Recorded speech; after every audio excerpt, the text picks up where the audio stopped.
अस्सलाम वालेकुम एवरीवन, कैसे हैं आप सब। उम्मीद करती हूँ आप सब खैरियत से होंगे। आज हम प्रोफेशनल प्रैक्टिसेस का वीक 12 देखेंगे और उसके अंदर हमारा ये वाला टॉपिक जो है हम प्रीवियस डिस्कस कर चुके हैं।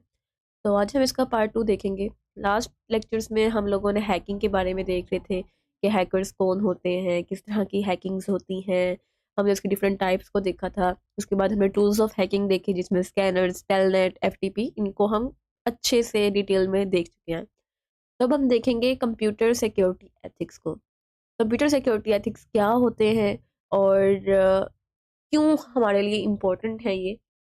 क्योंकि देखो, जब हमारे पास सिक्योरिटी की बात आती है ना, तो वो एक क्रूशियल और इम्पोर्टेंट टॉपिक बन जाता है। क्योंकि आजकल इंटरनेट का दौर है, रैपिड टेक्नोलॉजी में एडवांसमेंट्स हो रही हैं, तो सिक्योरिटी को मेंटेन करना एक डिफ़िकल्ट टास्क बन जाता है। तो कंप्यूटर सिक्योरिटी के भी कुछ एथिक्स हैं। लाइक हर चीज़ में हमें देखा कि एथिकल्स हम देखते हैं कि एथिकल हैकिंग हो रही है, एआई एथिक्स आ जाते हैं, हर चीज़ में एथिक्स आते हैं। तो कंप्यूटर सिक्योरिटी के भी कुछ एथिक्स हैं कि उसको किस तरह से यूज़ करना चाहिए। एथिक्स बेसिकली बताता है कि राइट एंड रॉन्ग में क्या डिफरेंट है। तो यहाँ पर हम टॉपिक को स्टार्ट करते हैं। हमारा फर्स्ट पॉइंट है, being ethical is not necessary following one feeling. मतलब कि इसका मतलब ये नहीं है कि आपको अगर ये सही लग रहा है तो वो सही हो। समटाइम्स हो सकता है कि आप गलत भी हो। ठीक है, तो अपनी फीलिंग्स को नहीं समझना कि हर दफ़ा कि हम सही हैं। और समटाइम ऐसा होता है कि वो अनएथिकल हो जाती हैं। जैसे कि एक प्रोग्रामर है, ठीक है, वो एक सॉफ्टवेयर कंपनी में काम कर रहा है, लेकिन क्या हुआ जी, उसको गुस्सा आया और उसने क्या किया, उसने डाटा जो है वो इनसिक्योर कर दिया। लाइक उसके अंदर कुछ वल्नरेबिलिटीज़ डाल दी, उसके अंदर एक बैकडोर ऐड कर दिया ताकि जब वो कंपनी को छोड़ेगा तो उस डाटा को फिर भी असेस कर सके। इस तरह की जो चीज़ें हैं वो हमारे पास है तो अनएथिकल, लेकिन वो अपने आप को जस्टिफाई कर सकता है कि मुझे गुस्सा था, उन्होंने मुझे प्रमोशन नहीं की तो मैंने इस तरह से कर दिया। या उसकी प्रमोशन नहीं की गई तो उसने क्या किया, अपना काम सही से नहीं किया कि मुझे कौन-सा ये लोग पैसे दे रहे हैं सही से जो मैं काम करूँ इनका सही से। तो इस तरह की जो चीज़ें हैं, बेशक वो आप अपने इमोशनली कह रहे होते हो कि सही है, लेकिन वो हमारे पास एथिकली रॉन्ग होती हैं। Ethics is not confined to religion nor is the same as religion. यानी कि हमारे पास जब हम एथिक्स की बात करते हैं, हमें लगता है कि हमारी फीलिंग्स या रिलीजन या लॉ, इन तीनों के अकॉर्डिंग जो चीज़ राइट होगी वो हमारे पास एथिक्स में राइट होता है। जबकि ऐसा नहीं है। हमारे पास फीलिंग्स, हम ये नहीं कह सकते कि किसी की फीलिंग्स अगर वो कह रहा है कि ये सही है तो वो सही हो। या अगर रिलीजन रिलीजन में हमारे पास इसलिए कहा है यहाँ पर क्योंकि डिफरेंट रिलीजन्स हैं, हर किसी का अपना पॉइंट ऑफ व्यू है। ठीक है, किसी के रिलीजन में कोई बात लिखी है तो किसी के रिलीजन में वो बात नहीं लिखी। तो किसी के एक रिलीजन पे मान लेना कि वो सही कह रहा है वो भी गलत है। ठीक है, हम उसे भी नहीं कह सकते कि ये एथिक्स है।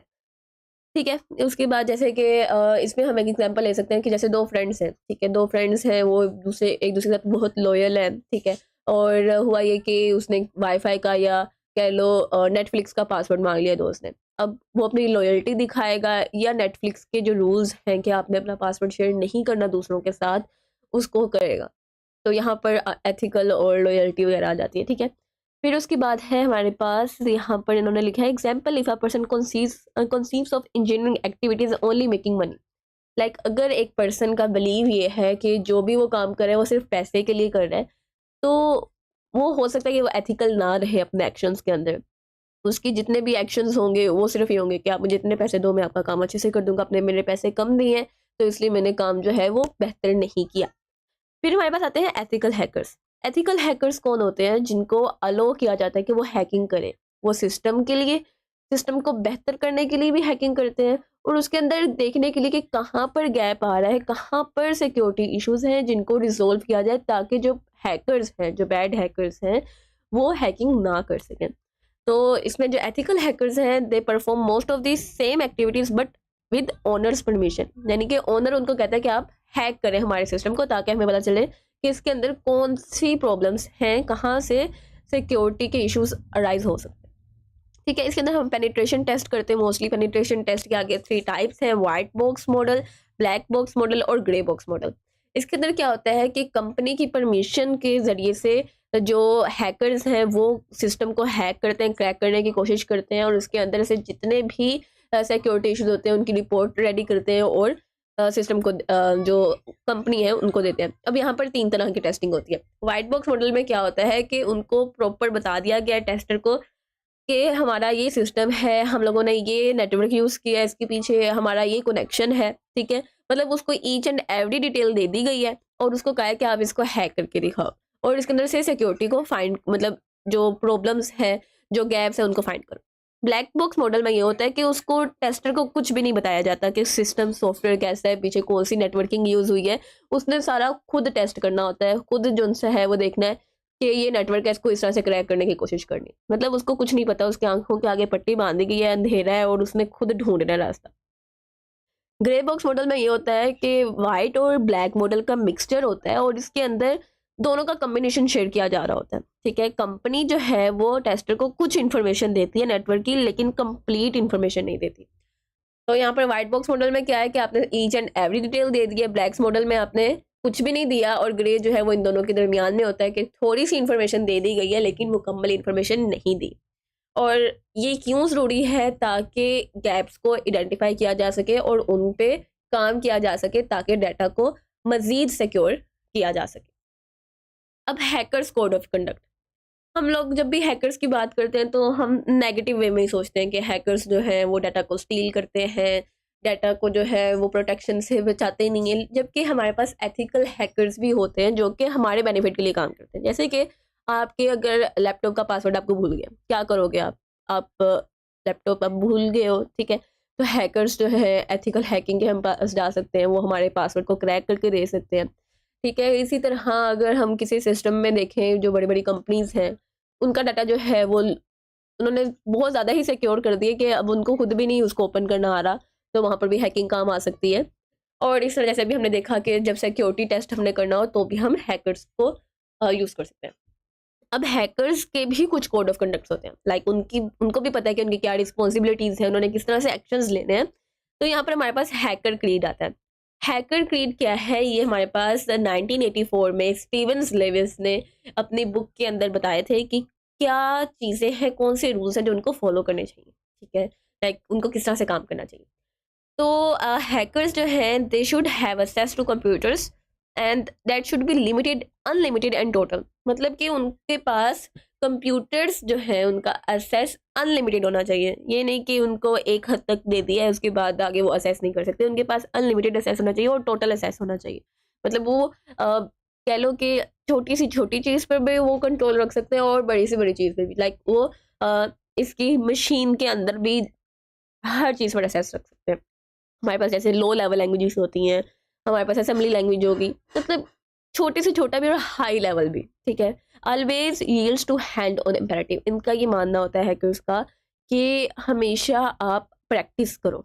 हैंड ऑन मतलब कि हमेशा जो चीज़ आप प्रैक्टिस से करते हो ना, बेशक आपने जितनी मर्जी थ्योरीज पढ़ ली हैं, जितनी मर्जी आपने डिग्रीज ले ली है, लेकिन अगर आपने उसकी प्रैक्टिस नहीं की तो वो किसी काम की नहीं है। तो ये लोग ज़्यादा प्रैक्टिस पर काम करते हैं, ठीक है? All information should be free, जितनी भी इन्फॉर्मेशन है, लाइक उन्होंने किसी भी सब्जेक्ट के बारे में पढ़ना है तो उनको होता है कि वो फ्री में उनको मिले। जैसे कि विकिपीडिया है, वहाँ से हम कुछ पढ़ सकते हैं, हमारे पास इंटरनेट पर फ्री बुक्स मिल जाती हैं। तो ऑल इन्फॉर्मेशन जो है हैकिंग से रिलेटेड वो कहते हैं कि फ्री होनी चाहिए, हर कोई इसको यूज़ कर सके। मिसट्रस्ट अथॉरिटी, यानी कि ये कहते हैं कि अथॉरिटी पे बिल्कुल भी यकीन नहीं करना। हम लोगों ने जैसे मैंने बताया ब्लैक बॉक्स मॉडल है, उसके अंदर क्या होता है कि उन्होंने खुद चीज़ें तलाश करनी होती हैं। तो उनका ये होता है कि हम लोगों ने अथॉरिटी पे यकीन नहीं करना, जिससे डिसेंट्रलाइजेशन होती है। लाइक एक चीज़ पर सब नहीं मान रहे होते कि यही चीज़ है। लाइक अपने माइंड का यूज़ करना वो सिखाते हैं कि आपने किसी पर लाइक किसी ने एक ने ये कह दिया तो आपने उस पर यकीन नहीं करना, आपने अपना दिमाग लगाना है और खुद से सोल्यूशन निकालने की कोशिश करनी। डिसेंट्रलाइजेशन को प्रमोट करते हैं, ठीक है? जैसे कि डिसेंट्रलाइजेशन और सेंट्रलाइजेशन का आपने सुना होगा कि हमारे पास अगर एक जगह पर सारा डाटा पड़ा है तो उसको सिक्योर करना थोड़ा-सा मुश्किल भी हो जाता है, क्योंकि अगर वो सर्वर खराब हो गया तो सारा ही कनेक्शन खराब। लेकिन डिसेंट्रलाइज़ में ये होता है कि आपने मल्टीपल जगहों पर चीज़ें रखी होती हैं। Hackers should be judged bye there hacking, hackers को उनकी हैकिंग के बेसिस पर जज करना चाहिए। लाइक वो किस तरह की हैकिंग कर रहे हैं, ठीक है? अगर वो प्रॉपर्ली हैक कर पा रहे हैं तो हम उनको प्रोफेशनल हैकर्स मानेंगे, अगर वो नहीं कर पा रहे तो उनको प्रोफेशनल हैकर्स नहीं मानेंगे। लाइक उनकी कितनी प्रैक्टिस है, वो किस तरह से हैक कर रहे हैं, वो सब चीज़ें इसमें काउंट करेंगे। You can create an art and beauty on a computer, कहते हैं कि कंप्यूटर पे आप कुछ भी बना सकते हो, ठीक है? आप उस पर अपनी क्रिएशन करो, आप उसमें न्यू चीज़ें लेके आओ, मतलब कि सेटिंग्स पे पंगे लेकर देखो, खुद से फीचर्स ऐड करने की कोशिश करो। इस तरह की चीज़ें। Computers can change your life for the better. Computers जो है उनका मानना होता है कि कंप्यूटर्स उनकी लाइफ को बेहतर की तरफ लेकर जा सकते हैं, ठीक है। जैसे कि सिक्योरिटी इश्यूज आ रहे हैं, हैकर्स जो है उनका अपने सिस्टम जो है वो बहुत ज़्यादा सिक्योर होते हैं, उनको पता होता है कि किस तरह से जो है हैकिंग की जा सकती है। वो अपने डाटा को, अपने अराउंड जितना भी डाटा है उनको सिक्योर रख सकते हैं। ये तो थे हमारे पास 1984 में जो लॉज बताए गए थे।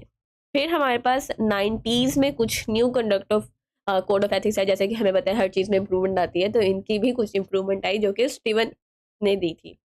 उन्होंने कहा कि अबव ऑल एल्स, जितने भी कोड ऑफ कंडक्ट हैं उनसे सबसे भारी है कि आपने नुकसान नहीं पहुंचाना, ठीक है। Do not harm, protect privacy, दूसरों की प्राइवेसी को प्रोटेक्ट करना है, उनके डाटा को मिसयूज नहीं करना, ठीक है।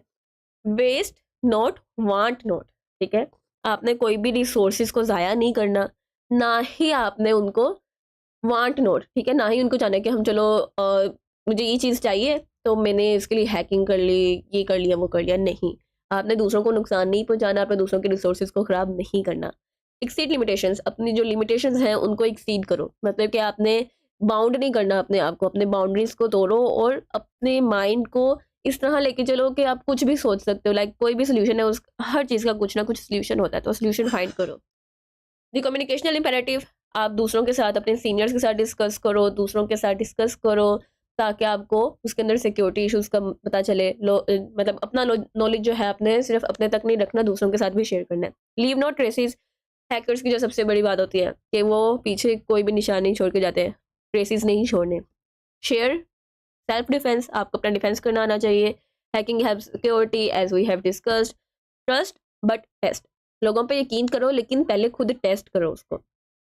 सर्टिफाइड एथिकल हैकर्स कौन से होते हैं? They developed by the international council of electronic commerce consultants. और ये किन चीज़ों पर बेस होते हैं? 21 डोमेन्स हैं हमारे पास, सब्जेक्ट एरियाज, उनकी बेसिस पर ही बनते हैं।